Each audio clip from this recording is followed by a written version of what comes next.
Good evening, sir. Good evening. Dhaval came here, sir. Huh? Dhaval came here, sir. How are you? Yes, fine, fine. Glad to hear from you. Yeah. So you are participants. Huh? Yeah, definitely, sir.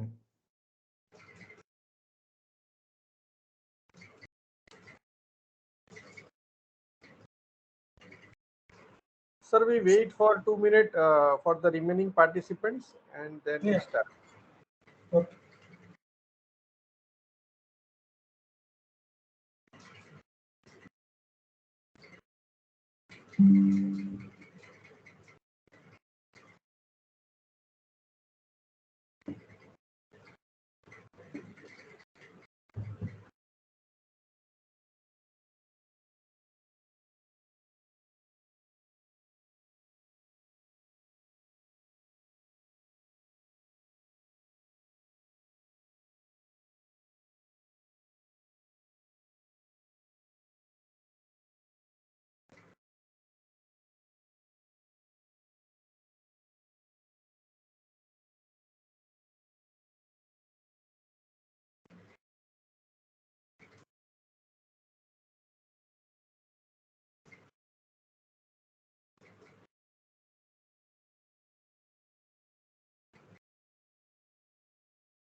Monali,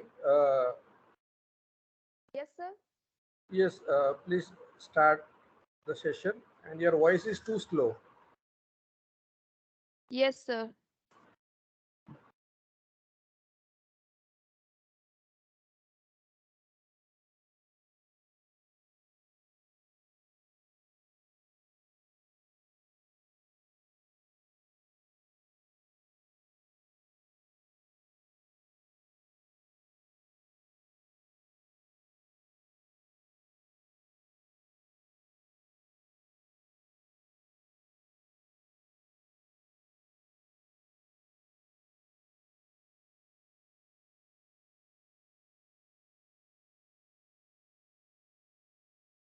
A very good evening to one and all present here.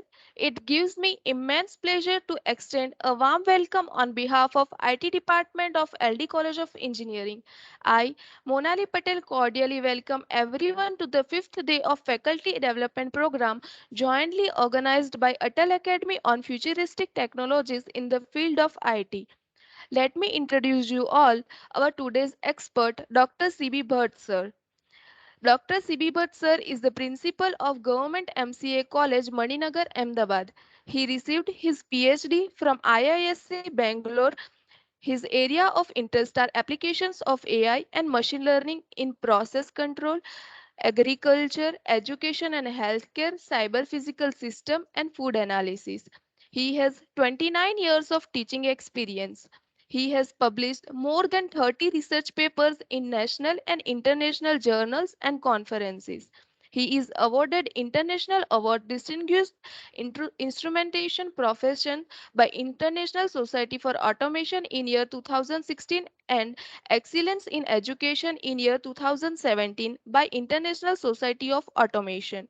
He has been the key person in NBA accreditation process of government engineering colleges at DTE level. So now I would invite you, sir, to take further the session. Over to you, sir. Thank you very much. I share my presentation.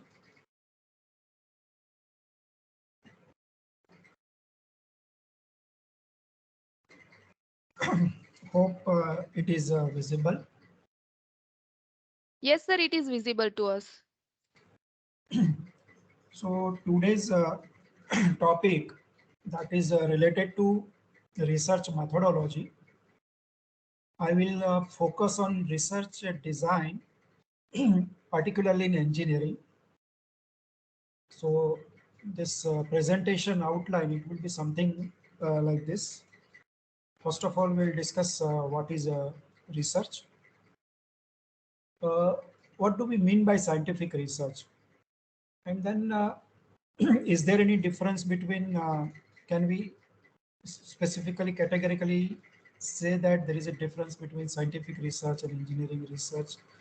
Then what is engineering research? And at the last, we'll see how to identify engineering research problems. And my whole presentation, I'll try to talk about in ICT context, because in this FDP, we have a faculty members from IT background. So I'll try to discuss all the concepts as a part of this research design in context of computer engineering, IT technology, information communication technology. So first question, that is when we say research methodology, then first of all, we should be very much clear about what is research. We can say that research is a creative and systematic work undertaken to increase the stock of knowledge, body of knowledge. It can be in any domain, in any branch of science, humanities, social science, anything. And use of this stock to devise new applications when we talk about engineering. So the main focus of research is to create knowledge using some systematic approach.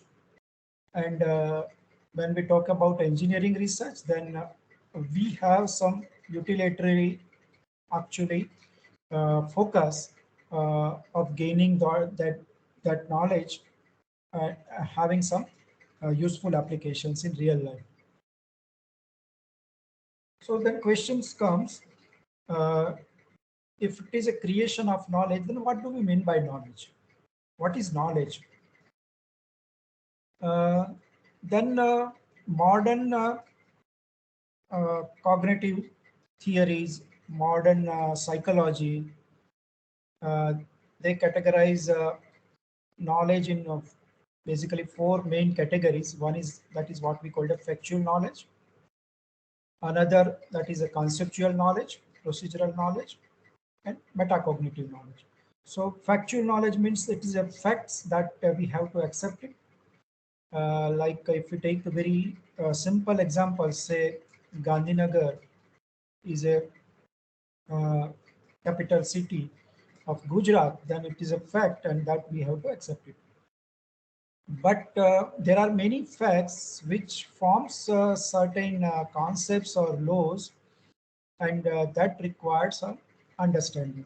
So conceptual knowledge basically uh, are related to two aspects. One is we can have some tangible device systems in our surroundings, and we have a concepts associated with it. Like suppose if I say glass, then we have some image of glass in our mind, and that we can relate it with some physical objects in our physical world.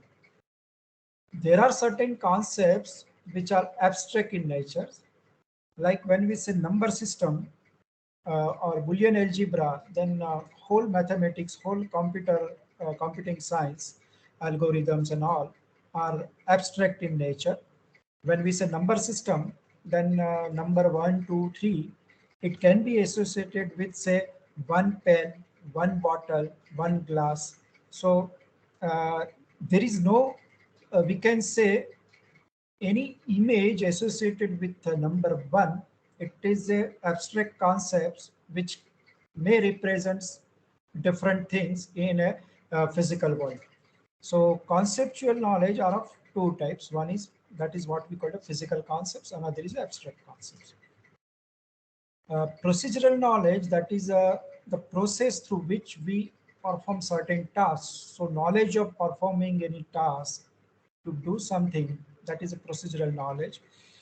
And even the algorithms in computer science, that's it's a part of procedural knowledge. Metacognitive knowledge, because you all are from computing background. So metacognitive means it is a cognition about cognition. So when we are aware about our own cognitive processes, the way we think, the way we associate the concepts, if we are aware about it, the state in which the knowledge we have. So all this, it comes under the metacognitions. And metacognitive development, the category of knowledge, it's a very much important when we have to pursue a research career. So this, if we talk about factual, conceptual, procedural knowledge and metacognition knowledge, this all are related to this real physical world we are talking about. In a Vedanta philosophy, say when we say avidya, then all these four categories of knowledge, it comes under that avidya part.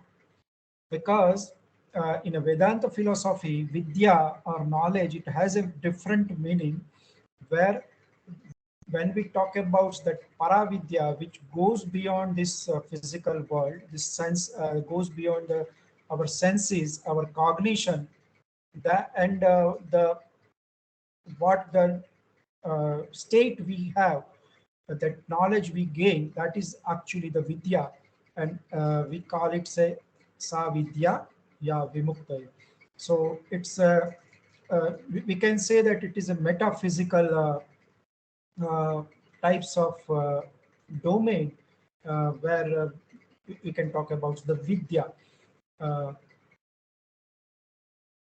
So if we look at that, the way Indian schools, different schools, they look at the research, it is somewhat different than the modern way of looking at the research. But if we study the old manuscripts, we will find that all the modern research methods and research methodology are used in our ancient text. So today there is it is not our topic, but you name a modern research methods and you will find same approach. It has been used in our old ancient text. But it is not only, it's related to, say, avidya, our Indian text. It talks about the vidya and approach to attain that state, also attain the paravidya. In modern computing field, if we talk about, then we have some formal definitions, like formal definitions related to data, information, knowledge, and generalizations of concept. Here I have mentioned the wisdom, but in computing science, normally we call it a generalizations. So data, it is any raw signals or numbers, we can say it is a data. So here, if we look at, it is to have some meaning, to have understanding of those data, we need to have some context to be attached to it. And the amount of understanding, it is we can say minimal, or there is no understanding just if you look at data. So what we need to do is to have a meaning, gain meaning out of data, we have to attach some context to it. So we attach some relations to data, some context to it. So it and our amount of understanding it will increase. So suppose if I say 1 and 100 and 5 and 20, then it doesn't make any sense. But when I say 1 and 5 are data related to game and 150 are data for the bandwidth, then now it becomes clear that these are the data for gain and bandwidth, and this data is received, acquired by conducting experiments on analog amplifier. So by changing the gain, we have measured the bandwidth, and these are the data for experiment received from performing experiment on analog amplifier. Now, when we process data, then it becomes a knowledge.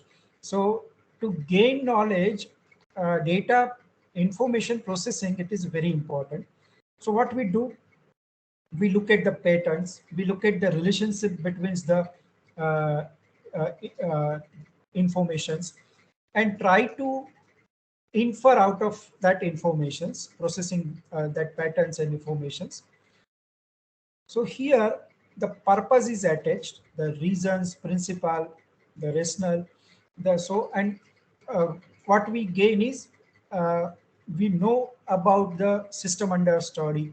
So suppose if we look at this data pattern 1 and 100, 5 and 10, 20, then we can see the pattern that 1 into 100 is 100 and 5 into 20 is 100. So we can infer that product of gain and bandwidth remains constant in a particular setup that is for analog amplifier. Now, when we go further, uh, is it possible that we can have a generalized purpose, generalized competencies in multiple domains? Is it possible? Uh, and can we have a generalized principles which can be even context independent also? Is it possible? So if we consider the system dynamics, there are many system dynamics concepts which can be applied in multiple domains and are generalized, general in nature. So suppose if we talk about say, gain bandwidth product, then gain bandwidth products, it remains constant not only for analog amplifiers, but it is for any physical systems if we take, even if it is a thermal system, if it is a hydraulic system, if it is a even the mechanical systems, if it is a pneumatic systems, the basic concepts that gain bandwidth products remains constant, uh, it is applicable. So we can say that from gaining knowledge from one domain, and if we try to interpret in other domains, we may get a insight in other domains also, and we can generalize the uh, concept. So suppose say gain bandwidth products remains constant, it is an analog amplifier. Now if we consider our vocal system itself, it is an amplifier, but it is a pneumatic amplifier. So I can sing loudly, I can sing softly also. So and the singing in a different different octave, that is, it decides the bandwidth. So in a music, we have say mandra saptak, madhya saptak, and tara saptak. So if I sing loudly, then I cannot sing properly in a mandra saptak at lower frequency, in a tara saptak at higher frequency. So reason is that my this vocal systems bandwidth, it will reduce if I try to amplify the my voice. So if I increase the gain, bandwidth will reduce and I cannot sing properly in all the three saptaks. So if I sing softly, I can easily go down to lower swaras, lower frequencies, and higher frequencies also. So it means that the same concepts, gain bandwidth products remains constant. It applies to uh, uh, pneumatic amplifier, which is my our vocal system. So in this case, if we move from data to wisdom side, our amount of understanding it will increase, and also our that basics theory, basics concepts, it becomes context independent. So in a research, uh, if we have a very good understanding in one domain, and if we can try to generalize and apply into other domains, we may get some new insight in other domain of applications. Now, how we can, what are the steps to gain that knowledge? And from where we can gain knowledge? So Nyaya Darshan, that is the, in Indian traditions, we have a Sad Darshans, 6 schools of philosophy, in which Nyaya Darshan is one, and many uh, ways of gaining knowledge, uh, generating the inference, uh, generating the conclusions are from Nyaya Darshans, and even there are many algorithms we can have from Nyaya Darshans in AI and machine learning.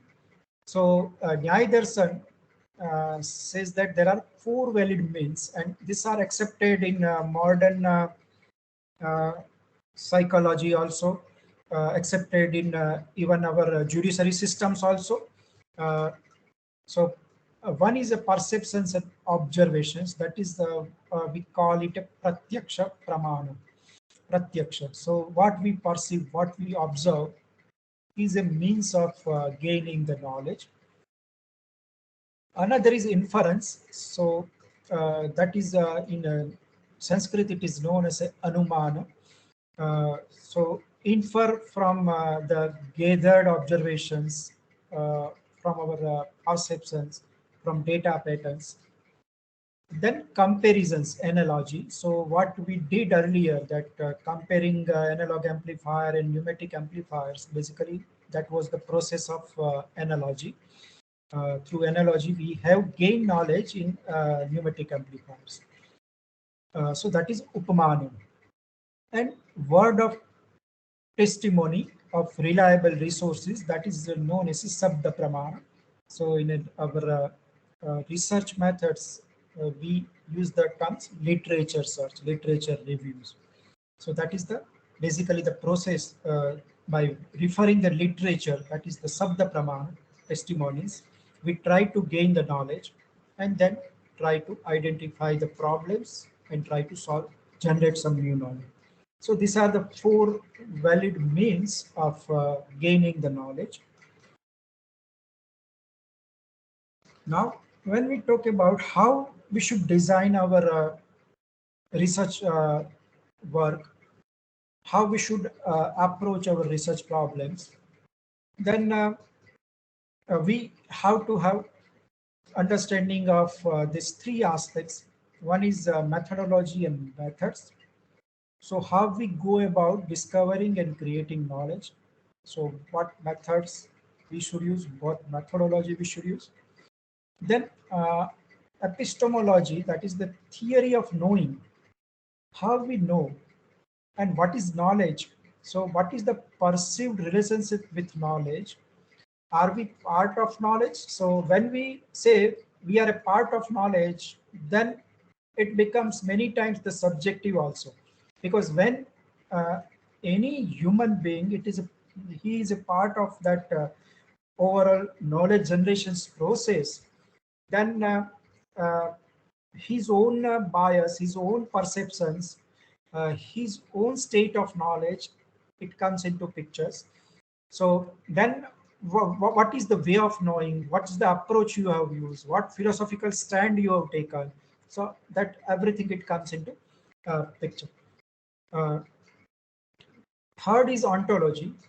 So theory of being, how we perceived our physical world, what exists, not only in a physical world, many times in our area of research itself, what's actually exists, and how those concepts or knowledge objects are related to each other.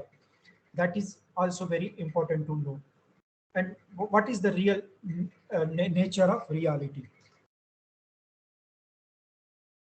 So when we design any research research problems, try to approach the research problem, solve the research problem, then we should be clear about what philosophical stand we are taking, what approach will be going to take, which methods we should choose, what are the strategies, what are the time horizons that we'll discuss each and every steps, and what are the techniques and procedures we have to follow.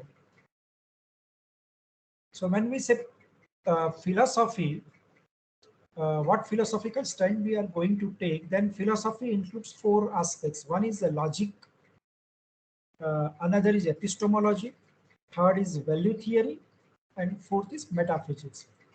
So when we say logic, then what is sound reasoning, how formalisms, or we can say mathematics we use, what mathematical approach we should use, that's a part of logic. So formalisms, we can say it is a school of literary criticisms and literary theory, having mainly to do with structural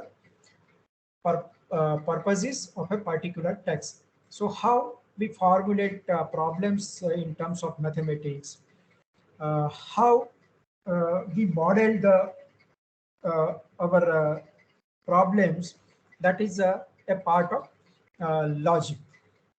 Epistemology, so it's a basically what is knowledge, how do we know truth, justifications, hypothesis testing, all such part, it's a part of epistemology. But at the same time, uh, as a part of this process, we need to look at the value theory also. So whether it is good if we go for this particular research, if we go for this particular approach, uh, is it ethical? Uh, i- i- is it aesthetical? It is, and what are the social and political aspects related to the work we are conducting? It is also a part of philosophy, and ultimately the metaphysics. So that is what exists and what does it mean to exist. It is ontology, uh, then space and time, modality, and conceptual conscience. So in science and history, that is the conscience, that convergence of evidence or concordance of evidence. It is the basically principle that we can say that it is independent evidence are converging to some strong conclusions. So that is what the conceptual conscience. So from many multiple domains or many independent concepts are converging to have some strong conclusions. So what type of actually modalities or ontological aspects we are considering, that is a part of metaphysics. So all this combinedly, they form the philosophical stand we take. And actually, the philosophical stand we take, it depends on the type of problems what we have. So there are mainly four philosophical stand. One is positivism, realism, interpretivism, and pragmatism. So, so research philosophy, we can say, it deals with the source, nature, and development of knowledge. So, uh, what uh, what is the source of knowledge? What is the nature of knowledge, and how we uh, develop that knowledge? The process we take, uh, approach we take to generate the knowledge. That is a we can say it's a research philosophy. So research philosophy is belief about the ways in which data about a phenomenon should be collected, analyzed, and used. So how we collect the data and with what perceptions, with what philosophical stand will analyze, it ultimately decides the stand we are taking. So what is positivism? So positivism adheres to the view that only factual knowledge gained through observations. So in a nature, as a human, we observe something through our senses and we gain the knowledge. And positivism, it says that through our senses we gain the knowledge, and also it includes the measurement also, and that's only we have to believe. That is the stand of positivism. So the role of researcher is limited to data collection and interpretation. So here, it that metaphysical aspects or that values aspects and all, it is not a part of it. Working of nature can be completely captured by mathematical model. So positivism, it says that uh, anything what is under study, it can be completely captured by mathematical model. So that is the stand of positivism. So in a computer science, for example, software engineering relies on formal methods to prove the correctness of large software system. Uh, so in a computer science, that software engineering, uh, to prove the correctness, what we do is we use some formal methods to test it. Similarly, another example, the semantic web assumes that human knowledge can be captured unequivocally by XML description. So in a semantic web, we use the XMLs and XML derived uh, markup languages to um, represents the knowledge in a given domain. And we believe that it can be used without any doubt. And the goal of artificial intelligence is to reproduce human behavior with algorithms inside a computer. So we believe that that human behavior, it can be captured and it can be represented using the algorithms in a and it can be represented in a computer machine language. So if we talk about this aspects, this process approach, then we can say that we are following a school of positivism.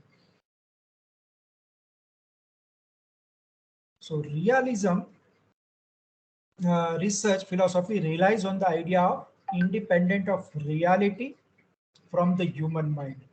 So here realism, it says that there is a reality which is independent of human mind. Sometimes it cannot be even directly captured, everything. It cannot be modeled. Maybe it cannot be expressed in algorithms also many times. And direct realisms, that says that what you see is what you get. So it portrays through human senses. So there are two extreme schools in realism also, where one is known as a direct realism. It says that what you see is what you get. And through that, what you see means through human sense is what you observed and observed, that is the direct realism.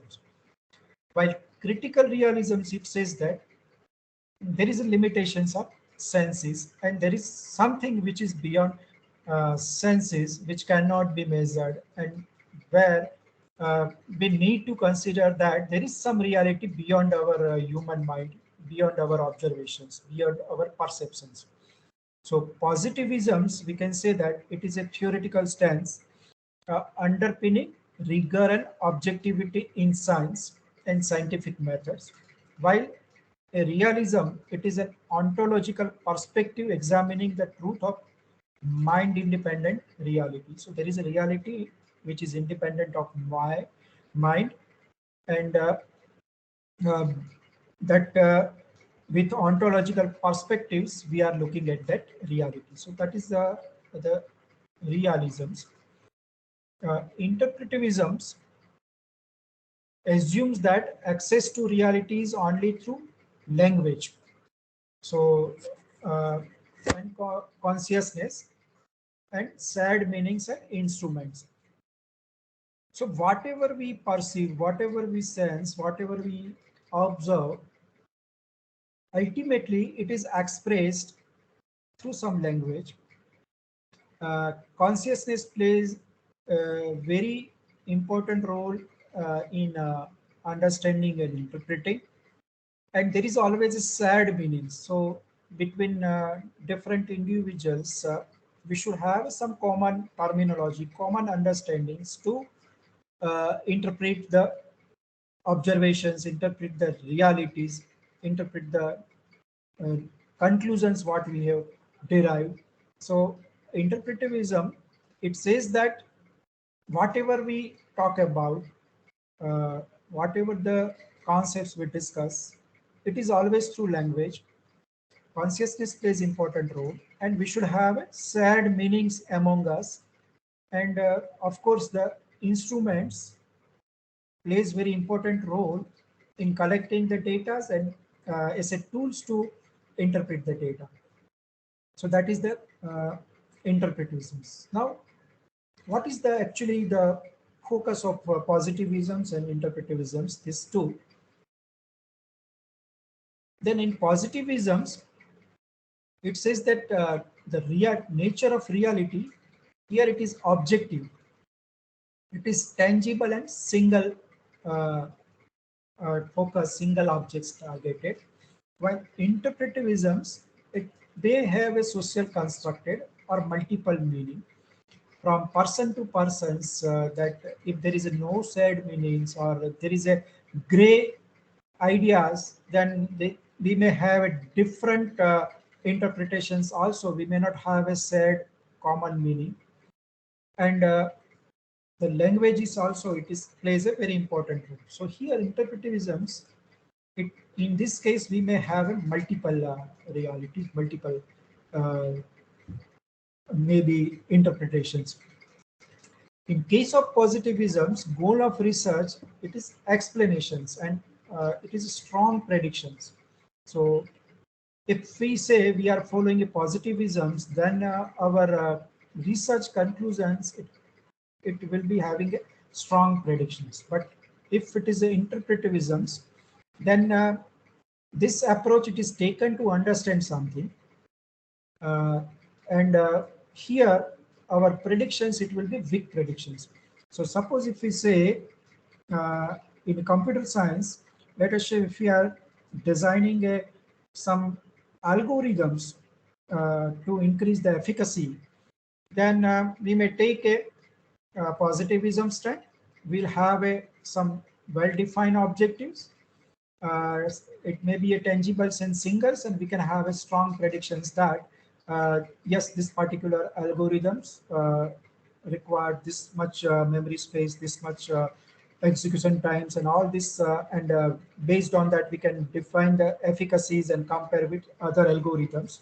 Then we can say that our goal of research, it is to having a strong predictions, and we have a very much objectives, well-defined objectives of research. But suppose if we say we are using a computer science, say so any technology in a one particular application domain, then it may be possible that our goal is to understand the how much it is useful that this particular tool from computer science in this particular in a given domain. Suppose if we say our applications of AI in agriculture, then it may be we may not have a strong predictions. And based on our social constructs and our environments and everything, we can have a multiple conclusion, multiple outputs. And here we cannot, at the end of the research conclusions, we cannot strongly predict. We can say that yes, if this is the conditions and this is the, if this a particular approach we use, this could be the output. So here we cannot have strong predictions. focus of interest, here it is a what is general, average, and representative. So generalizations is focus, while here it is specific, unique, and deviant. So maybe what are the exceptions? What is the unique aspects of that particular problems? What is the specific aspects of that particular problem? That is the focus in interpretivisms. So if you look at this, all these characteristics, the knowledge generated here, it is lows and absolute, while it is a meanings and relative, it is a time relative, context relative, cultural relative, value bound relative. So computing applications, use of computing tools in a, say, agriculture or education, all this, it becomes a context dependent, culture dependent, value dependent. So all such types of research work, it comes under the interpretivisms. While when you say, when you are developing some algorithms, when you are developing certain architectures, computer architectures, then it comes under the positivisms. So subject or researcher relationship, here it is a rigid separation. So because the ultimate aim is very objective, very specific, there is no scope of subjectivity in positivism. So we can say there is a rigid separation between researcher and subject. While in case of interpretivisms, it is interactive, because the way it will be interpreted, output is, conclusion is derived, highly it depends on the person who is conducting the research. So it is an interactive, cooperative, and we can say participative relationship between subject and researcher. So desired informations, how many people think and do a specific thing or have a specific problems, or here what some people think. So it is a very specific to that. So here the ultimate aim is generalizations, while here it is a specific aspects, unique aspects, what is exceptional, then what's the normal peoples they are thinking. So this is the difference between positivisms and interpretivisms. So now main disadvantage associated with interpretivism, that is it relates to subjective nature of this approach. And there is a great room for bias on behalf of researchers. So ultimately the conclusion derives, the research output, it is actually based on the researchers' bias, researchers' perceptions. So primary data generated in interpretivism studies cannot be generalized, since data is heavily impacted by personal viewpoint and value. So the way data is generated, interpreted, it, it is personal bias, personal viewpoints plays a very critical role over here.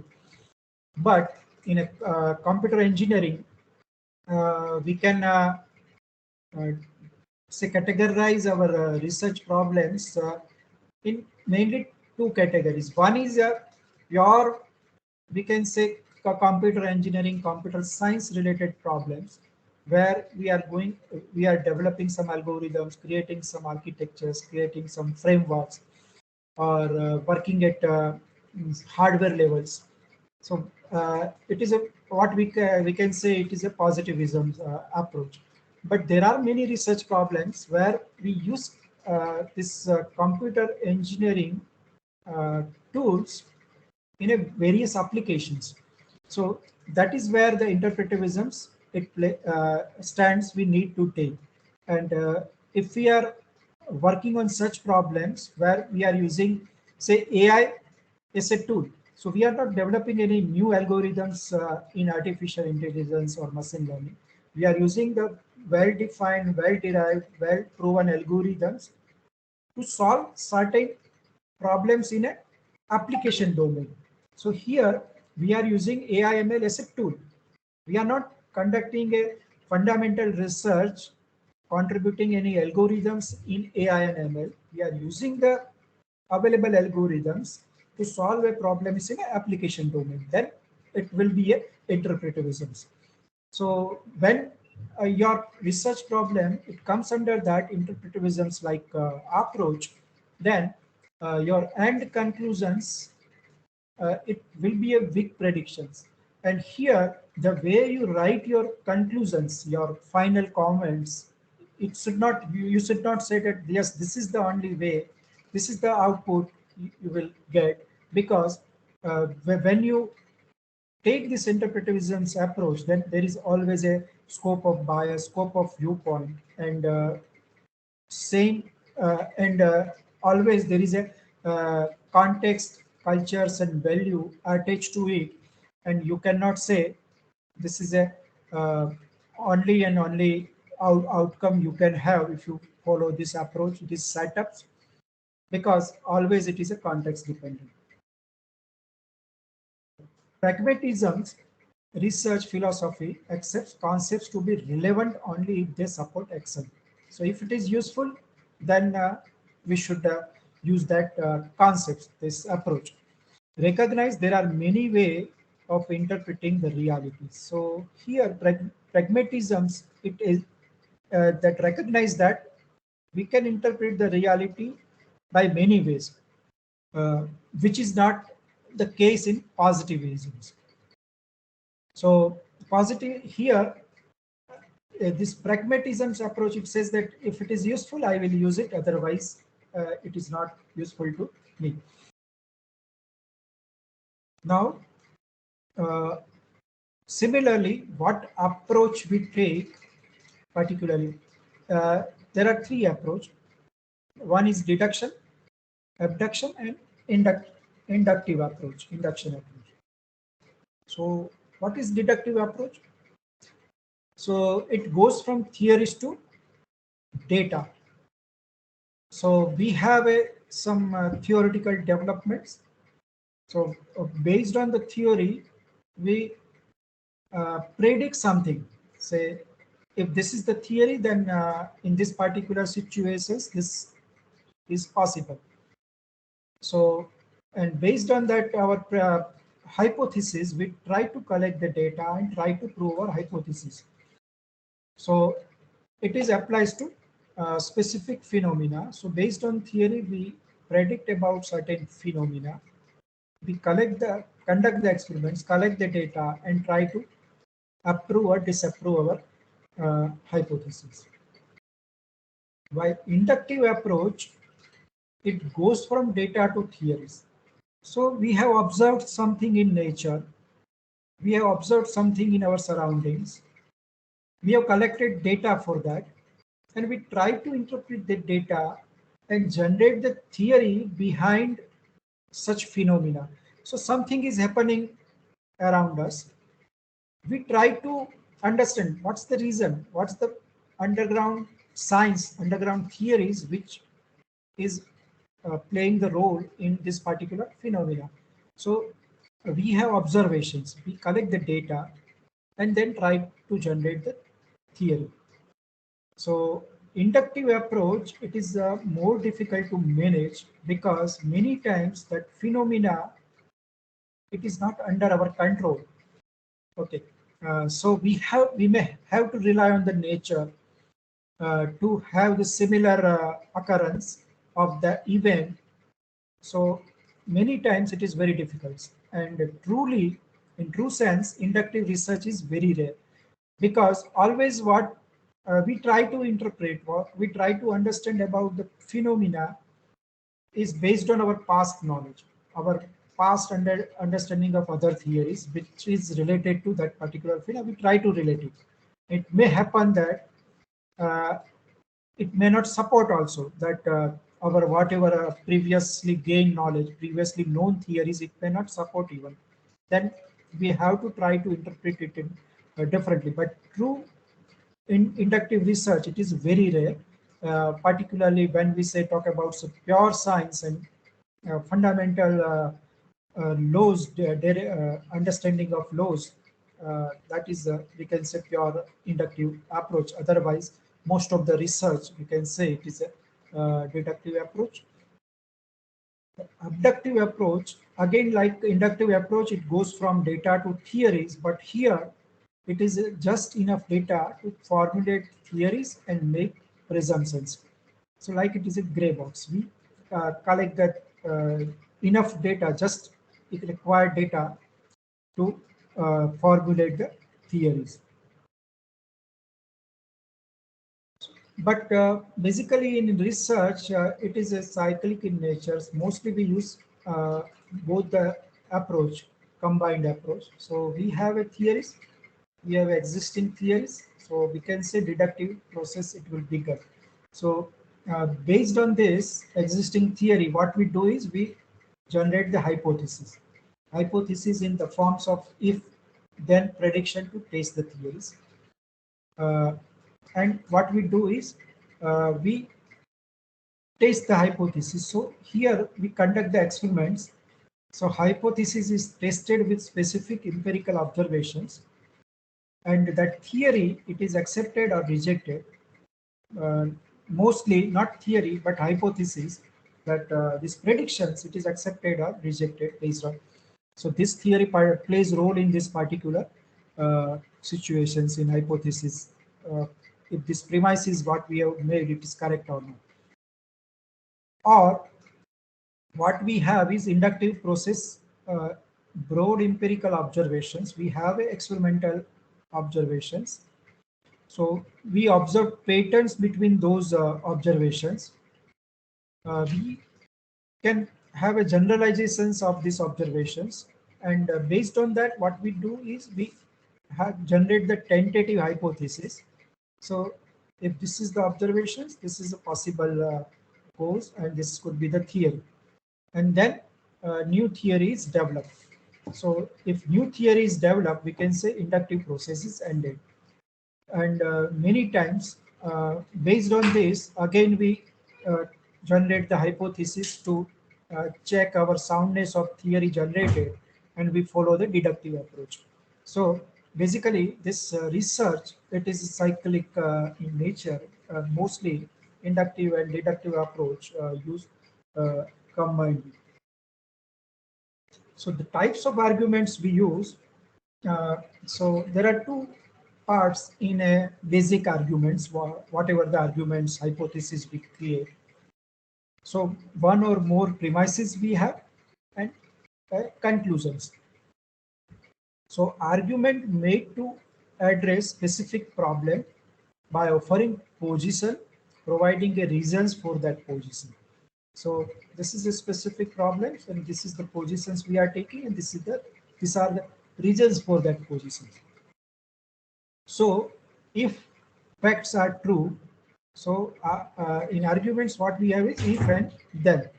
So if facts are true, then conclusion must be true. This is a deductive argument. So if this is a theory, and theory it is proven true, then conclusion must be true, and this is a deductive approach. So here we are starting with theory. So there is a well-defined theory. Based on theory, we are generating the hypothesis. So if facts are true, if acceptance of the conclusion depends on the strength of premises, this is an inductive argument. So based on the premises, it depends the data interpretations, that we can say it is an inductive argument. When dealing with deductive arguments, do not start with the conclusion. So you say that this is a possibilities. When making a deductive argument, avoid picking out your conclusion ahead of time. So just try to experiment, try to implement the understanding what you have from the theories, and once you perform the experiments, you derive your conclusion. So just before performing the experiments, just do not directly jump that yes, this should be the output. So examine deductive arguments. So if you are making a deductive arguments, then check that our premise is true, and is the form of argument is valid. This you should check. In case of inductive arguments, the conclusion is supported. It is supported but not proven, because you have to have background understanding to a greater or lesser degree by the premises, and the evaluation process has to be different than deductive argument. So how we evaluate that? Are the premises true or acceptable? Are the premises relevant to issues at hand? And are the premises compelling enough to justify the conclusion? So these are the evaluation process in case of uh, uh, inductive arguments. So results what we have from inductive process, that is the generalizations. So general claim based on limited or specific evidence, because we have made some observations through our observations on certain phenomena, or observations by performing certain experiments. So it is a limited or specific evidence we have, and based on that we are generalizing. We are making a claim. Analogies, drawing conclusion about one situation based on what you know about the another. So you have collected data related to certain phenomena, you try to relate it with similar phenomena in other domains, or try to generate the analogy and draw the conclusions. So general principles, applying general principles to specific case, that is uh, what we are doing in inductive process.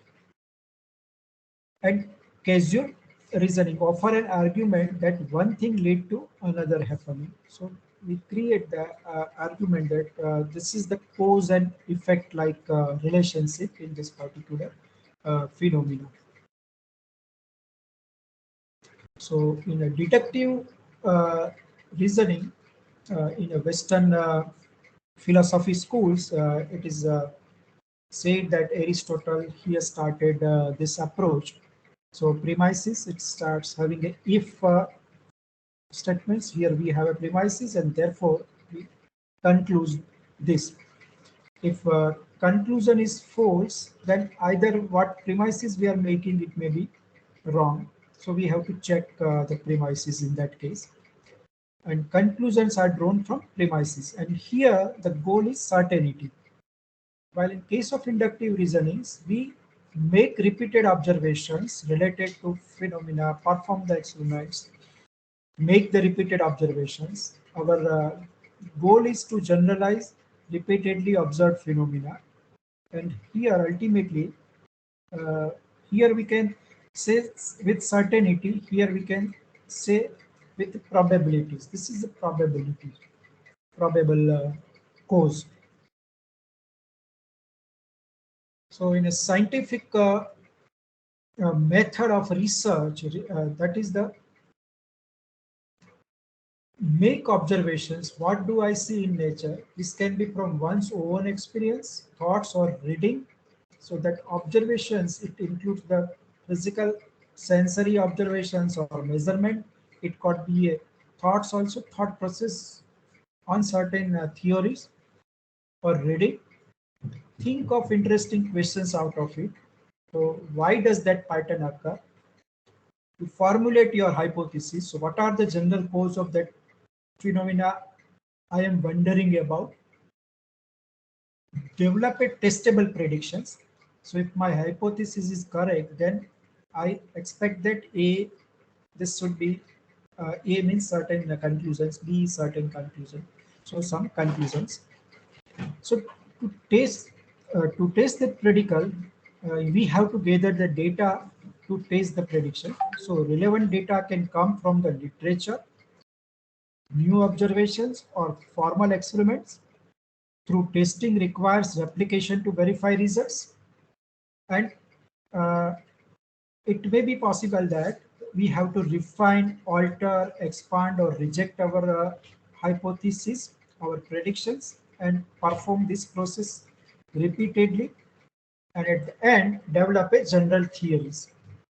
So general theories must be consistent with most or all available data and with other current theories. So this is ultimately the whatever our conclusions or knowledge we generate. it must be consistent with most of the data or all the data what we have generated, and it should be in consistency with other current theories also. So, and many times it is a continuous process also. We have to follow this all the steps repeatedly in our research work. Now, what is scientific laws? So we can say scientific laws are the regularities or relations found among the scientific facts. So there are certain scientific facts and we find a relations, regularities among them. Suppose if we say Ohm's law, so there is a voltage uh, current relationship with resistor V is equal to IRV, say.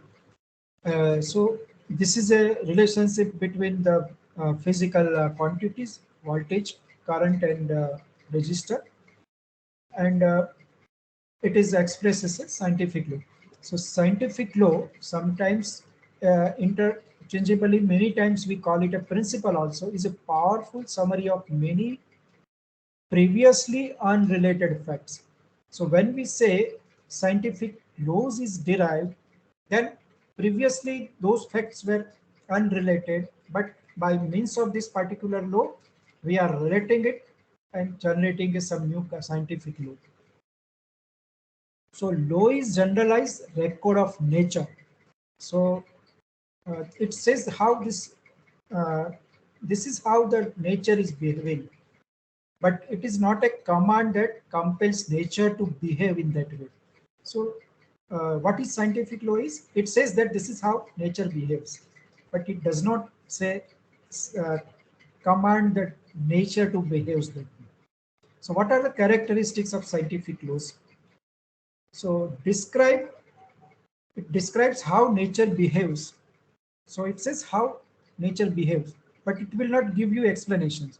So it's without explaining why nature behaves that way.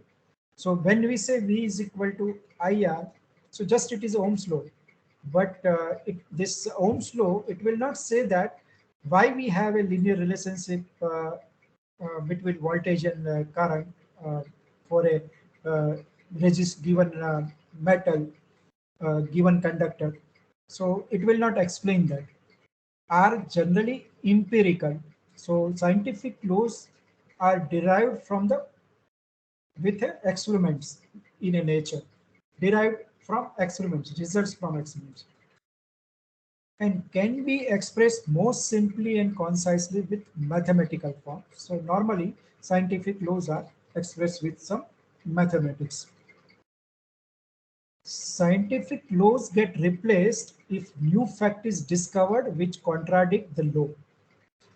So suppose V is equal to IR, but it is for conductor. But if it takes a semiconductor, then Ohm's law it is not remains true. In that case, we have to modify it. But it many times it is not discarded because it is true in majority of the cases for a conductors. So what we say is for semiconductors, Ohm's law is not true, and for semiconductors, there is a different relationship. That it is modified then. So the scientific law is discarded or modified. So mostly it is modified to account for a new fact. So if new fact is observed, so in case of say Ohm's law, now the same experiment we have performed with semiconductors and we observe some new fact which not supports the Ohm's law. So then we can say that it is modified for semiconductors. Ohm's law is uh, not supported. It is not true. So observation takes precedence over everything else. So uh, observation is important when we derive a scientific laws. Nothing else. So law may be superseded or replaced by more general and powerful laws. So like in case of say conservation of energy, then if mass remains constant, then we can say that law of conservation of energy is true. But when we combine this, when we go to modern physics, E is equal to mc square, then it becomes a more generalized and powerful law relating matter and energy. So it may be possible that it may be superseded or replaced. In this case, say examples like modern physics, E is equal to mc square, law of relativity, then it is superseded with some powerful law. But in a classical mechanics, classical physics, still the law of conservation remains uh, valid. What Sir, is can I ask a question? Hello? Can I ask a question, sir? Yeah. Sir, just want to know that E equal to mc square. Can we put this into knowledge or wisdom? It is a knowledge, it is not a wisdom, because wisdom, it has a different meaning. Uh, so when we say wisdom, it has a value attached to it. Okay, so knowledge combined with some value, it is a wisdom. While anything what we know, uh, it is a knowledge. Uh, Having some understanding of concepts, it is a knowledge, it is not a wisdom. Okay. Scientific theory, so a scientific theory, it is a synthesis of large body of information that encompasses well tested and verified hypotheses about certain aspects of natural world. So it is a basically the interpretive in the nature. It is a synthesis of large body of knowledge. And basic characteristics of scientific theories, it is explanatory in nature. So a theory attempts to explain why nature behaves as it does. So scientific laws, it's just express that this is how nature behaves. While scientific theories, it tries to give the explanation behind that behavior of the nature. So theory are sometimes called model for this reason. And uh, unfortunately, many times there is no hard and fast distinction also.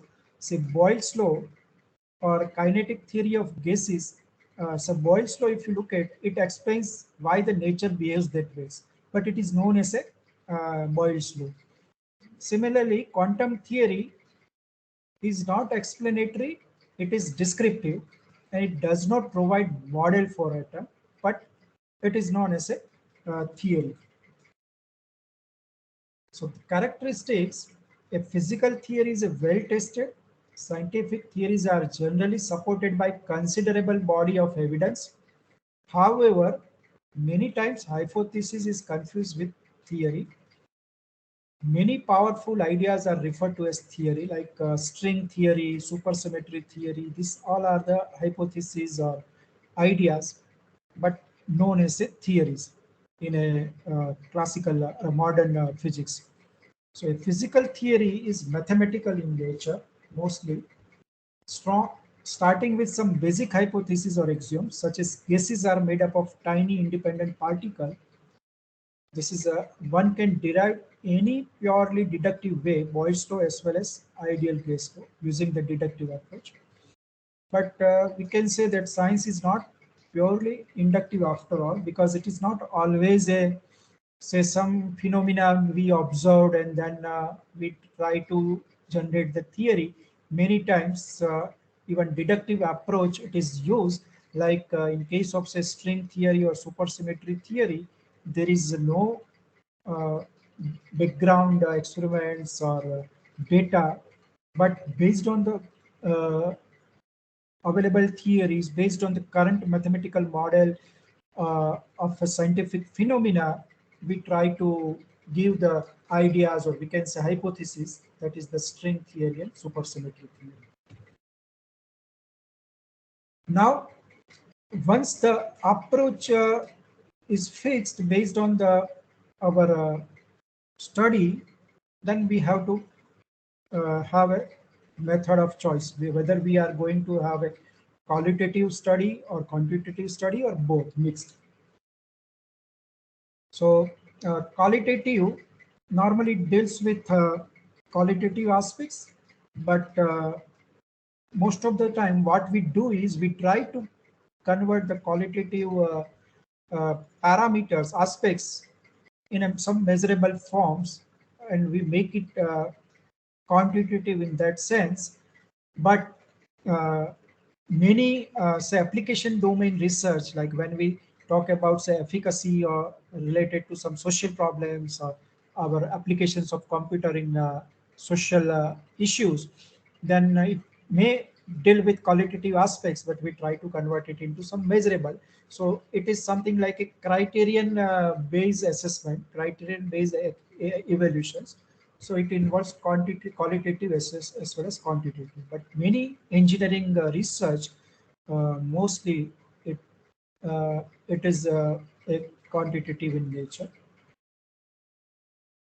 The strategies we may use, one is experiments. So we all are aware about experiments. Setting up some experimental setups, performing the experiments and collecting the data. This is one. Nowadays, another strategy or approach we can say we are taking, that is the simulation. And simulation, it plays very important role. So what is simulation is we try to model the real world, the real problems under considerations. We try to represent using some mathematical approach, and we give the probable inputs what we can have in real world situations, and try to understand the effect of that inputs uh, over a system response. So we try to observe the system response for a controlled inputs given to the systems using the simulations. And simulation strategies offers many advantages, like say uh, it saves our expense on hardware setups, saves our expense over the time. So we can say the time we require to generate the data. If it is a physical experiments, many times we have to have a very large time we have to devote to collect the data. But in case of simulations, just click of inputs, immediately we can have outputs. So but the main two advantages what we can have is every phenomena in a nature or whatever we study in a nature are dynamics in a nature. We can say every system is dynamic. Uh, and always will have a differential. If we prepare the mathematical models, mostly will have a differential equations. In a differential equations, we'll have a either time as an independent variable or space as a independent variable, or both time and space as a independent variables. So our ultimately the differential equations, the all the other physical variables having a either derivations with respect to time or derivative with respect to space. So dy by dt, or we can say dy by dx. So where t time, x is space. So time and space we are assuming independent variables, and all other variables are dependent. And there are many phenomena in a nature having a very large time constant.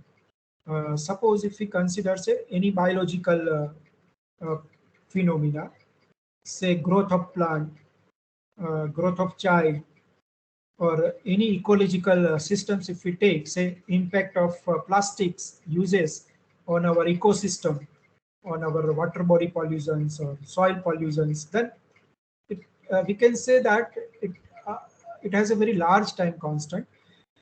We need to have a very large time to get a observable data. So when systems having a very large time constant, it is very difficult to study. If we have a well-defined mathematical model available, then simulations, it gives the immediately the results for a given inputs.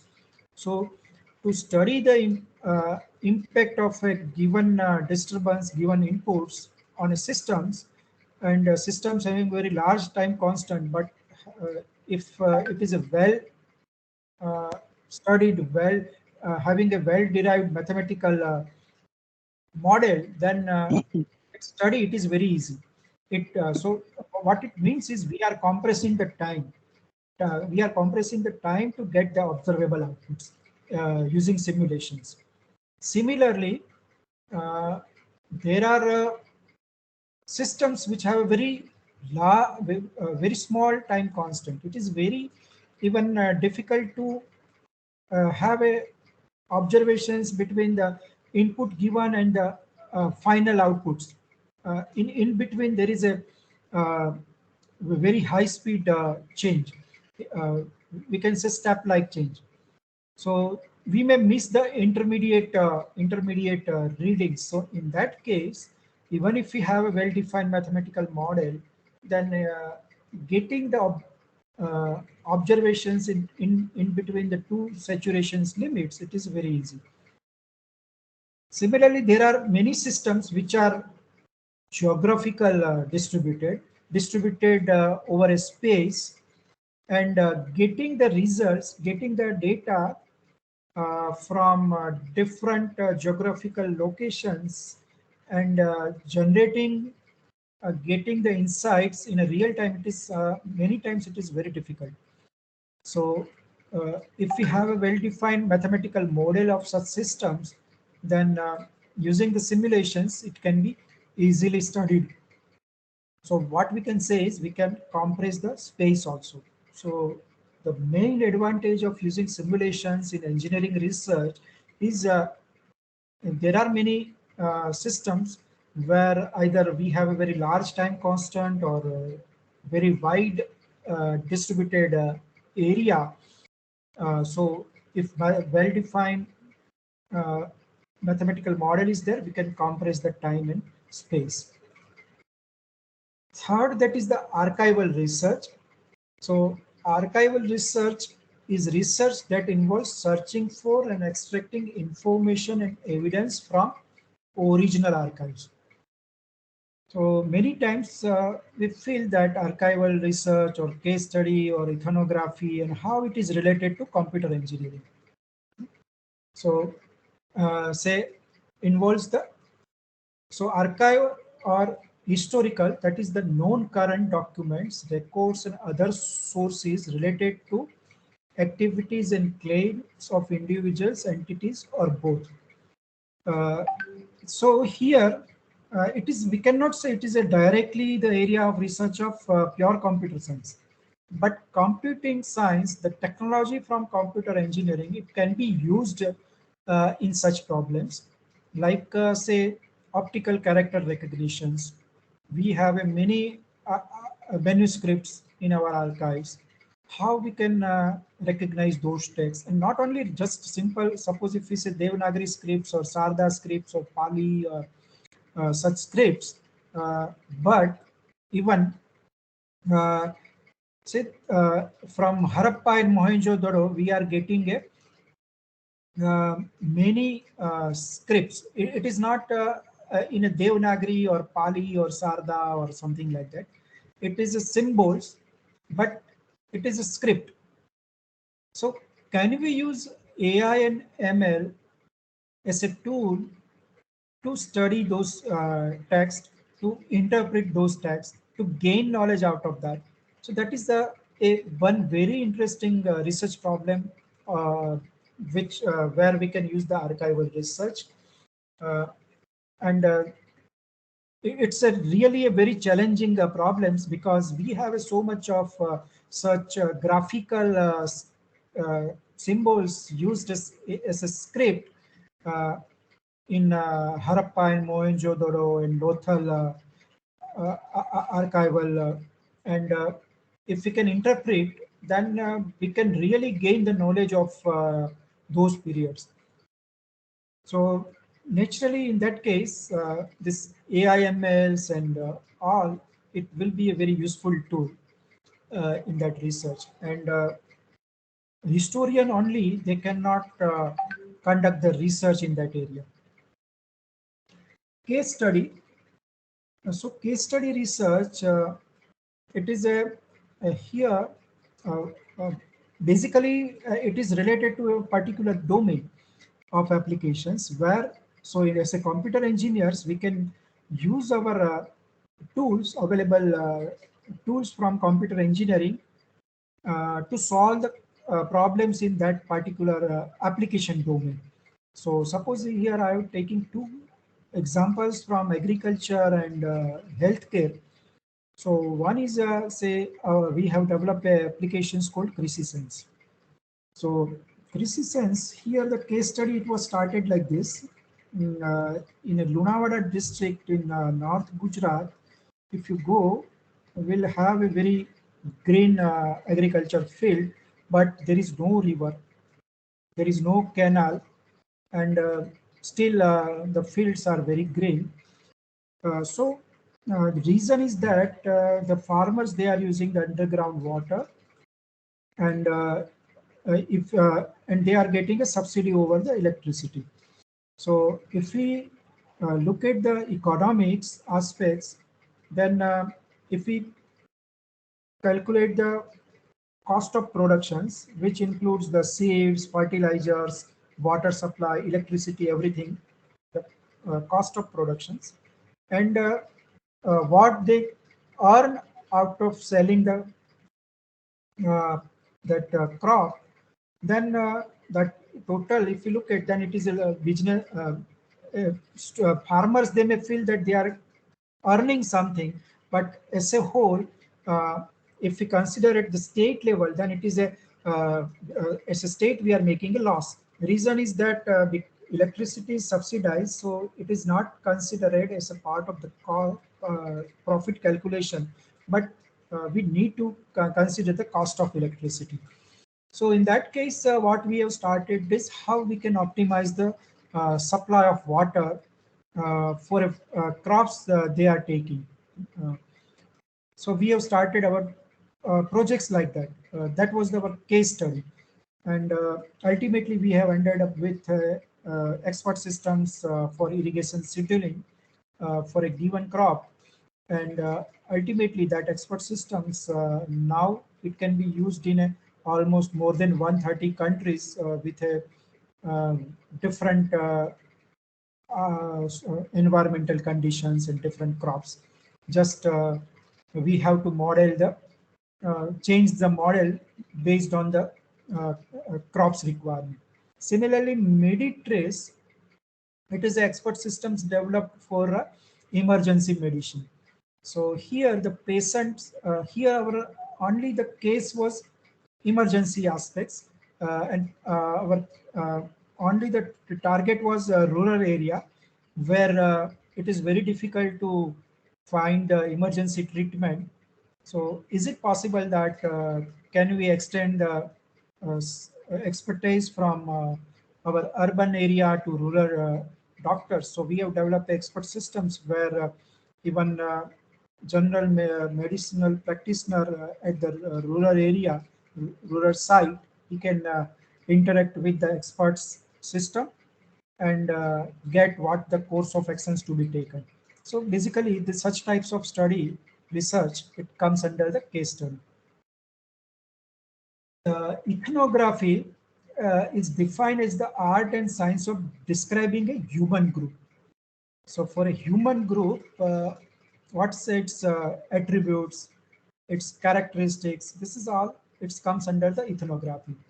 So its institutions, interpersonal behaviors, material productions and beliefs, this all comes under the ethnographies.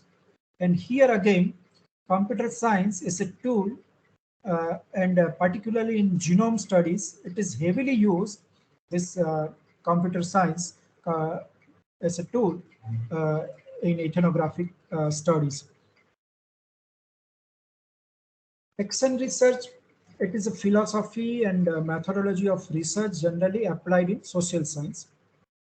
It seeks transformative change through the simultaneous process of taking action and doing research. So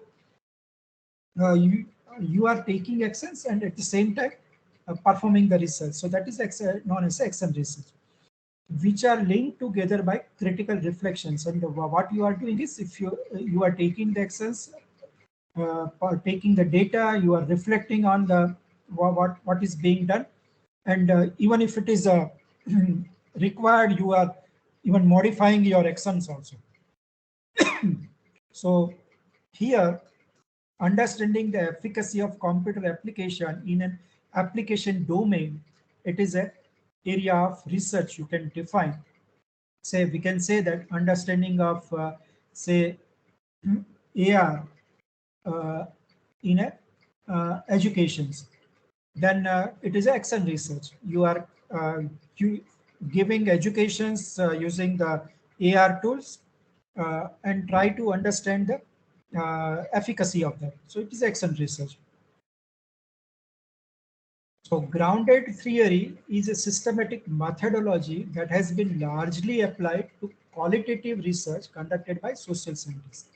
So it is basically a more widely used in social science, uh, and the methodology involves the construction of hypotheses and theories through the collecting and analysis of data. And in this case, large amount of data is being collected. So grounded theory involves the application of inductive reasoning. So you collect the data and try to generate the social theory. So here, use of big data analytics to gain insight into certain social phenomena, it can be used. Uh, as computer engineers, it is not necessary that you develop some algorithms or frameworks, but this well-proven algorithms, well-proven tools in a given say big data analytics, we can use to study that certain social phenomena. That is also an interesting area of research using that strategy. Narrative inquiry records the experiences of an individual or small group, revealing the lived experience or particular perspective of that individual, usually primarily through interview, which is then recorded and ordered into a chronological narratives. So here we can use, say, AR/VR can be used in certain applications areas where the strategies can be combined. So narrative inquiries you can create, you can provide the AR or VR experience to group of persons for a particular application domain, and have some narrative inquiries for that experiences.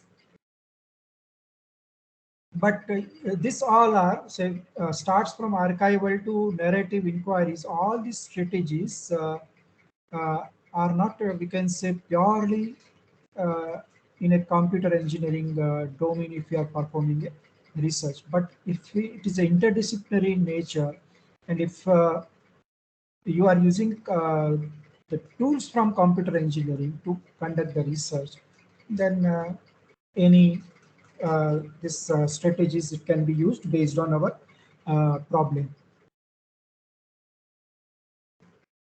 Time horizons, that is one is a cross sectional, so we can say that fresh experiment setup every time. So we every time we perform a fresh experiments. This is a time horizon, and mostly in uh, biological science and all, uh, we have to have conducted fresh experiments. So suppose if we are conducting experiments on meals, then uh, it is always a fresh experiment. Uh, so it is, we can say, uh, uh, uh, the time horizon is cross-sectional. While longitudinal, it is the same setup every time. So mostly in physical science, physics, engineering, we may have a same setup every time, uh, and we perform the experiments. And tactics and procedures we use is data collections and data analysis. And there are many techniques and procedures used to collect the data, to analyze the data. Now, scientific research, what are its characteristics? So, if we talk about, say, traditional method of acquiring knowledge, then intuitions, authority, rationalisms, empirisms, these all are the traditional approach. But if we talk about the scientific approach of research, then we should talk about all these aspects. Say, assumptions, always we have certain assumptions.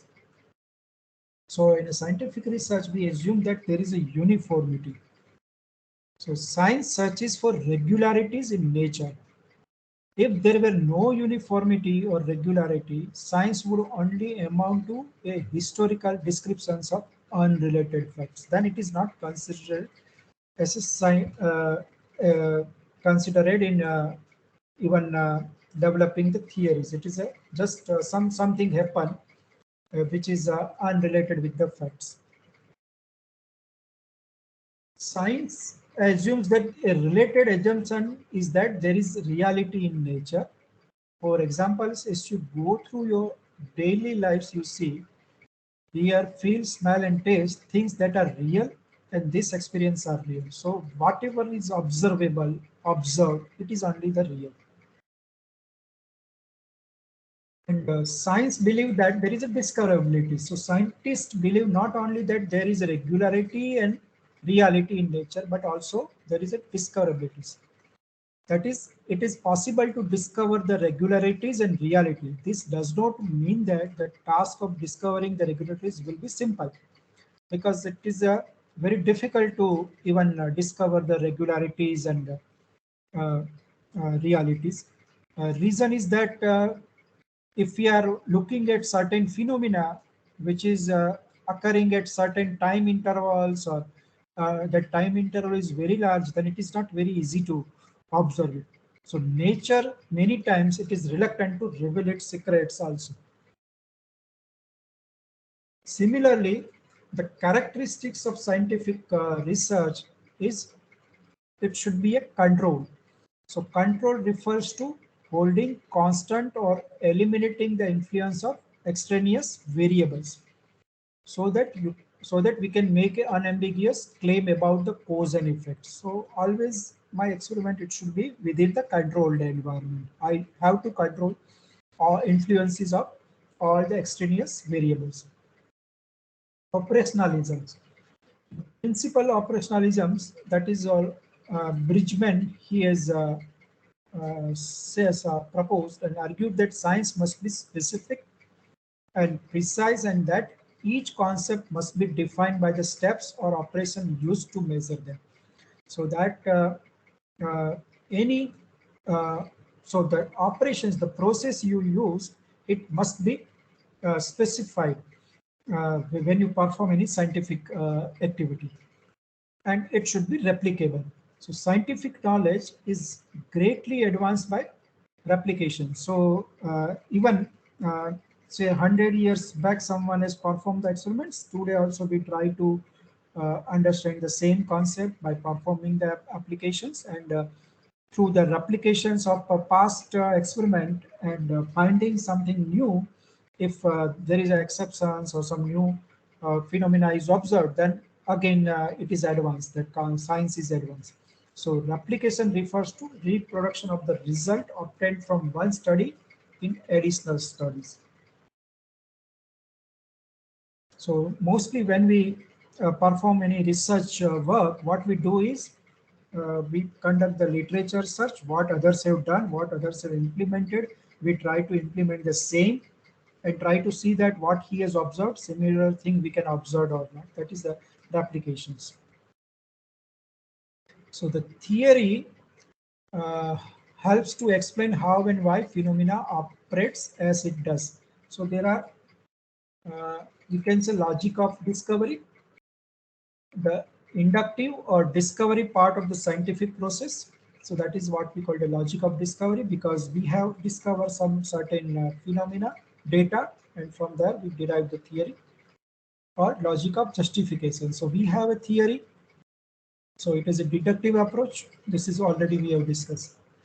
The role of scientist here, where there is a, the scientist must be a curious and he should keep on asking the questions: what, when, why, how, under what conditions, what are the restrictions, and such things. Patience. Although moments of excitement and pleasure do occur, research often includes many months or years of tedious, painstaking work. So we patiently we should keep on working, and we have to actually get the joy of in working on our experiments or on our research work. But the moment of excitement, yes, we have achieved something. It's not, we can say it is a daily phenomena. It occurs uh, over a period of months or years, but we should keep working. Objectivity. Goal in science to eliminate or minimize opinions or bias in the conduct of research. So we should not have our bias, opinions uh, uh, imposed over whatever we do. When a particular approach to a problem fails, a new approach must be devised. So we should change, accept the changes also. Objectives of scientific work. So we should portray of a situations or phenomena, determination of the cause or cause of given phenomena that should be explained, uh, the ability to anticipate the occurrence of an event, that is the predictability, it should be as a part of objectives, and again the controls, so influence of extraneous variables. So objectives of any research, we can say to gain familiarity with phenomena or to achieve new insight. That is, if we are doing this, then we can say it is exploratory or formative research. To portray accurately the characteristics of a particular individual, situations, group, or a system, then we can say it is a descriptive studies. And this is a object is to describe the characteristics of that particular situation, or to determine the frequency with which something occurs or with which it is associated with something else, that is the diagnostic research studies, or to test hypothesis of a causal relationship between hypothesis testing research. And we can find either pure problems, the fundamental problems in computer science uh, in this exploratory or descriptives, but if you consider computer engineering tools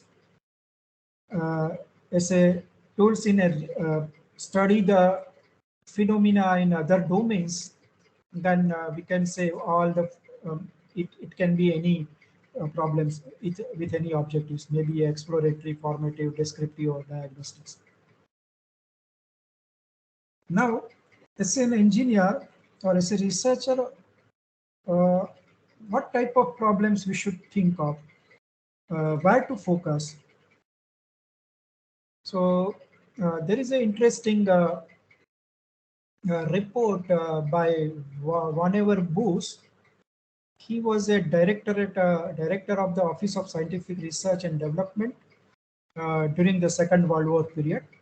And after that Second World War, government of US, they have formed a committee under the chairmanship of this Booth, and war against the disease.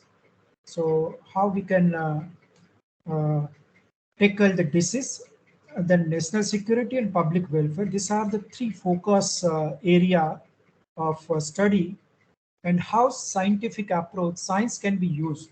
This was the main task to look at and give a report. And this fellow, he has given report, and what he has expressed is research in basic science is performed without thought of practical ends. So he said that research in basic science is looked at without any practical ends. Basic science is the pacemaker of the technological improvement, and the advances of basic science will be converted into technology by the process of technology transfer. So once you have a research advances in basic science, then it gets converted into technology, and this process of technology transforms, it will gets converted into productions or operations. So production means some useful artifacts, some useful tools, useful device uh, for certain performing certain tasks. So he looked at this sign. He said that basic research, it is very important. It leads to applied research, it leads to development, and then it leads to production. This was its way of looking at. Now, if we look at the Louis Pasteur, then the rise of microbiology in late 19th century is a conspicuous example of development of whole new branch of inquiry because of considerations of use. So here use is at the end, and beginning it is a fundamental scientific theory development. Why? If you look at the approach taken by Louis Pasteur, then it was totally different. So what was the approach? Pasteur wanted to understand the process of disease at the most fundamental level, as well as the other microbiological processes. So what he wanted to deal with: silkworms, anthrax in sheep and cattle, cholera in chickens, spoilage in milk, wine and vinegar, and rabies in people. So this all are the outcome actually.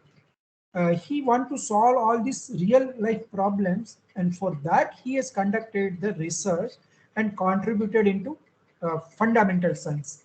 So that is a whole microbiological area of microbiology. It has been developed because of his work in all this application area.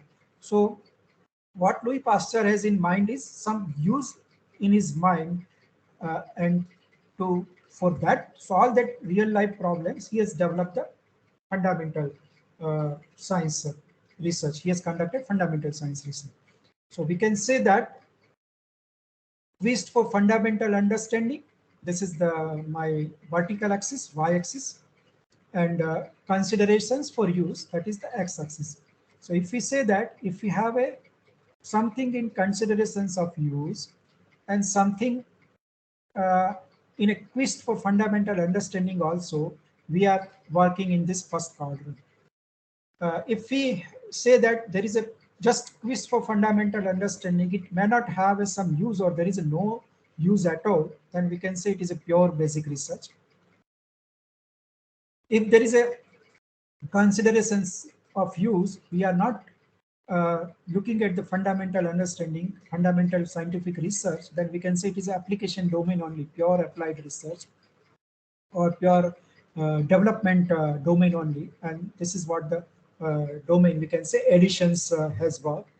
So Pasteur has worked in this domain where considerations of use and fundamental contributions also, it was very important. And Bohr, he has worked in pure fundamental research without looking at the use of those research development. So what we should look at is use inspired basic research, that is work that locates the center of research is an area of basic scientific ignorance that lies at the heart of social problems. So we should look at the social problems and try to solve that social problems while developing certain fundamental research. So the questions what we can have is, can we actively involve our research scholars addressing the national problems working in the Pasteur quadrant? So whatever we do as a part of our research activities, we should have some of our real life national problems at the center and try to generate knowledge for that. That is what we require. Now I think I'll take just 5 minutes. Then what is the time? It is up to 9 or 9:30. Hello. Yes, sir. Uh, it is up to 9 or 9:30. Sir, we can extend it. Okay. So engineering research. Now our focus, it is from scientific research to engineering research. What do we mean by engineering research? What is engineering in real sense? So science, we can say science is seen as a revealed knowledge.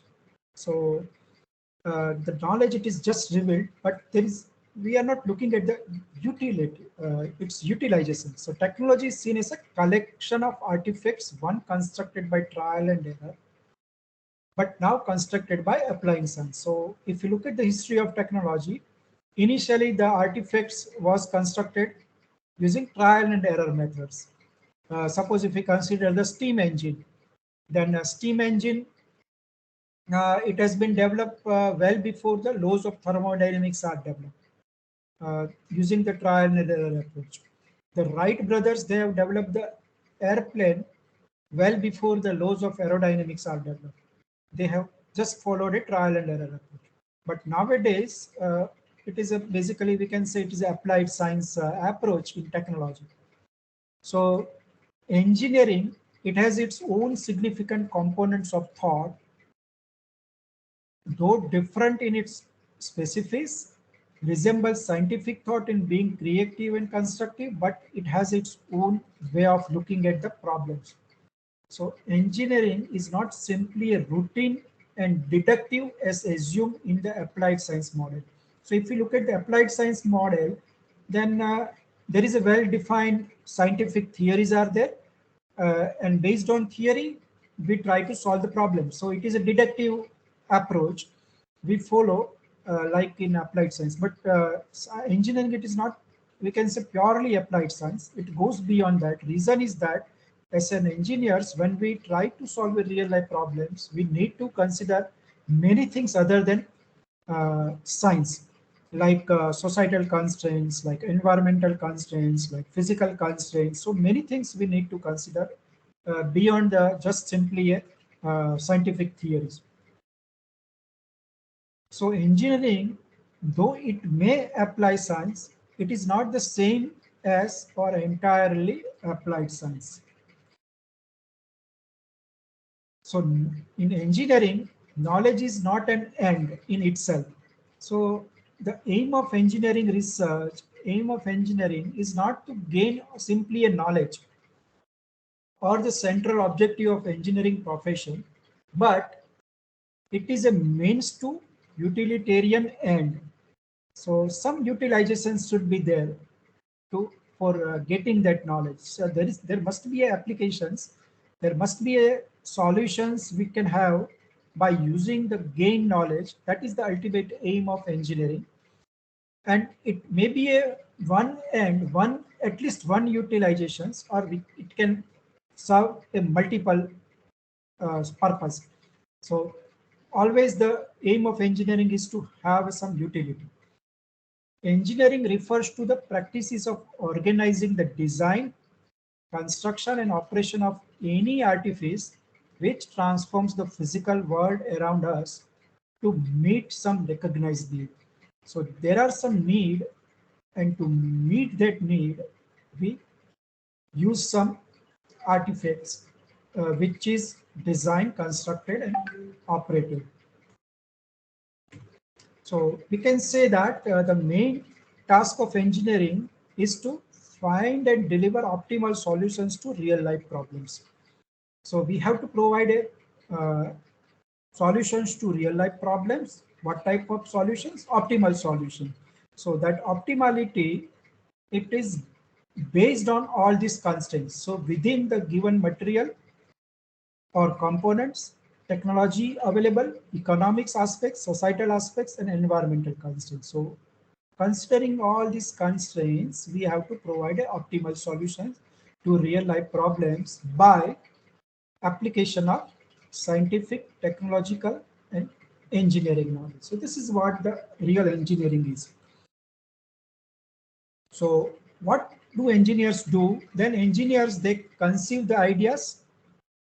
So they have some intention to solve some problems, perceive the problems, perceive the probable solutions, identify the problems, and ultimately what we do as an engineers, we design. So as a part of design activity, we plan, we assemble, we simulate, we create, we test, Once this assembly is done, the artifact is prepared, the product is developed, we put it in use. So this is the implementation phase. As a part of implementation phase, we have operations, maintenance, repairing, all this. And very important aspects, mostly we are missing in our engineering educations and research, that is the ultimately the waste management. So every product, it has its own life cycle. So at the end of the life cycle, how either we may regain the material or recycle or demolish, all these aspects we need to consider. So as an engineers, we can say that we are a creator, we are operators, and ultimately we are a destructor of a physical device, a physical world. So we are Brahma, Vishnu, and Mahesh, Rudra of a physical world. Here, the Siva, I think I can say that it's at all the four stages. So Rudra, it is a different meaning in Indian philosophy. Siva, it is a Kalyana. So Siva means it makes betterment. So as an engineers, we have to play a role of Siva at each and every stage. At the stage of design, at the stage of implementations, at the stage of waste management. So how we can identify the engineering problem? And this is very important for a researcher in engineering. So one is if there is a functional failure of current technologies, if there is a function failures of current technology, can we find a failure of current technology and come up with something new? Say cloud services or smart grid, is there any limitations or failure of that technology? Then we can find a problem. Say suppose the smart grid fails. Uh, uh, so sorry, the normal grid is failed, then we can look for a smart grids. If there is a uh, uh, localized service is there, and we have to have access data from anywhere, anytime, then we need to have a cloud services. So the development of the current technologies, say having a local servers and all, it leads to the development in cloud services and simple normal grids into smart grids and all. So the reliabilities of the normal grids, it leads to researching smart grid. Similarly, extrapolation from past technological success. So in a certain technological areas, domain, we have a technological success, and can we extrapolate it? So like wireless sensor networks or IoT. So network of computers, now it's bring to various other devices also, other things also. So that's we have a new area developed like IoT or wireless sensor networks. So previously technological success in communication networks, it leads to uh, new research possibilities in wireless sensor networks. So that is extrapolations of past technological success. Similarly, imbalances between related technological success. So there are technological success in a different area now, but there is an imbalance between those development, like say ICT, cloud, and cyber security. So now we are more focusing on cyber security, ICT, and cloud, uh, because ICT is separately, we can say it's developed. Cloud computing is developed, but if we consider there is an imbalance between the cyber security and cloud and ICT research work. So then there is a scope of research in cyber security, uh, combining with say ICT applications in IoT and all such things. Similarly, there is no failure, but there is a potentials. So potential rather than the actual technological failures. So we cannot say that 2G or 3G are failed technology, but there is a possibilities, more potential are there, more possibilities of applications are there. So we have a then gradual development from 2G to 3G to 4G and 5G. So if we can look at the possibilities, potentials of technological development, then there is a scope of research and we'll find interesting problems there. Perceptions of new technological change like AI applications or applications of IoT or smart systems or cyber physical systems. So we can have a perceptions, we can have various ideas of applications of all this technology in different domains. Maybe internal logic of technology. So here, say like uh, Moore's law, it remains true. The Moore's law, it says that the density, transistor density gets doubled at every 2 years. And since 1975 to 2005, we can say that Moore's law remains valid. But after that, uh, manufacturing, the chip manufacturing designs, the chip fabricators, they found that it is very difficult if we have a two-layer position, two-layer fabrications uh, uh, transistors in a silicon. So then people they have started looking at 3D transistors and 3D routings and all, and they uh, come up with a different silicon architectures, silicon fabrications technology, and they have tried to keep that Moore's law valid even today. So, but if you look at the fabrications technology used before 2005 and after 2005, it is totally different. And because they have done a tremendous amount of research in silicon fabrications in the 3 dimension. Similarly, it's a semantic wave. So combining business logics or AI or knowledge level processings uh, at web level. That is the semantic web level. Internal needs of design. So a better method of charge of batteries or converters. So if some improvements, needs of designs, like say at present in electrical vehicles. So is there any better method to charge the batteries? Any fast way of charging? Designing a converters for efficient converters for that. So need for decrease uncertainties, that is the studies on noisy channels or like that. So I think I'll stop here. This is a very interesting, thus I mentioned that there is a categorizations of engineering knowledge.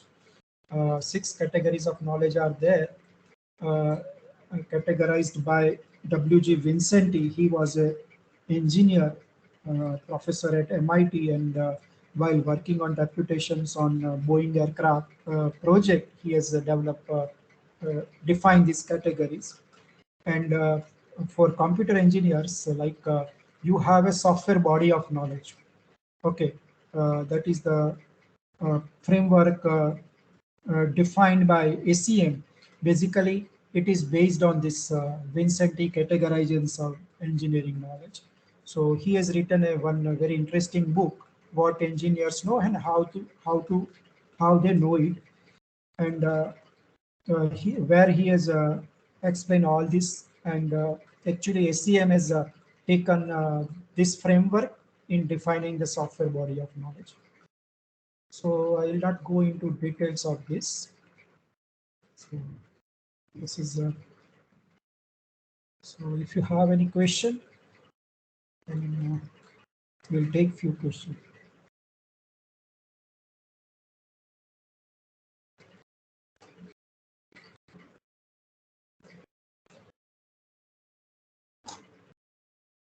Hello, If anyone has question, they can ask. hello. Yes, Yes. sir. Any questions?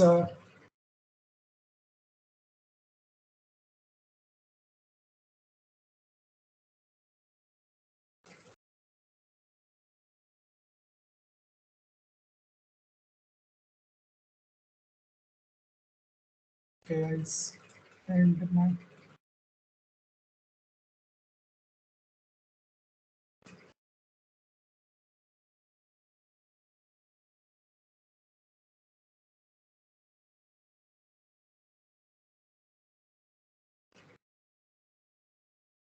Okay, fine. I think there is no question. Then Sir, can we have your PPT? PPT I'll send to this coordinator. Okay, sir.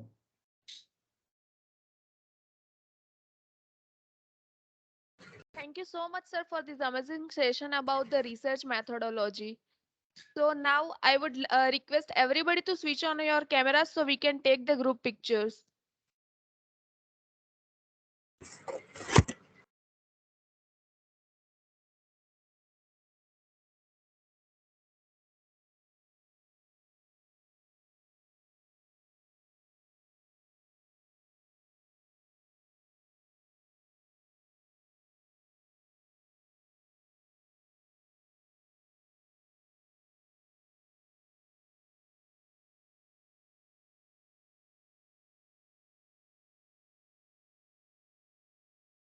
Thank you so much, everybody.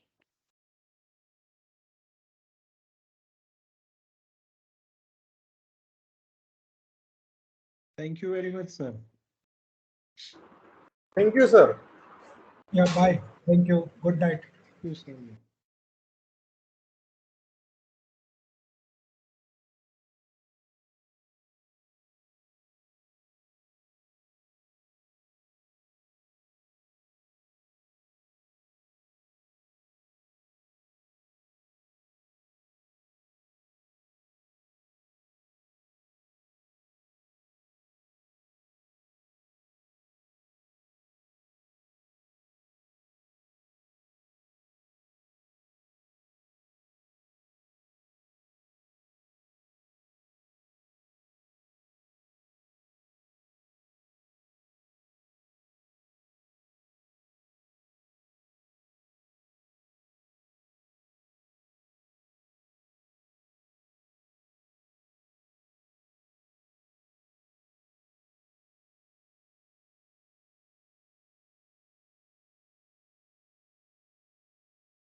Monali, stop the recording.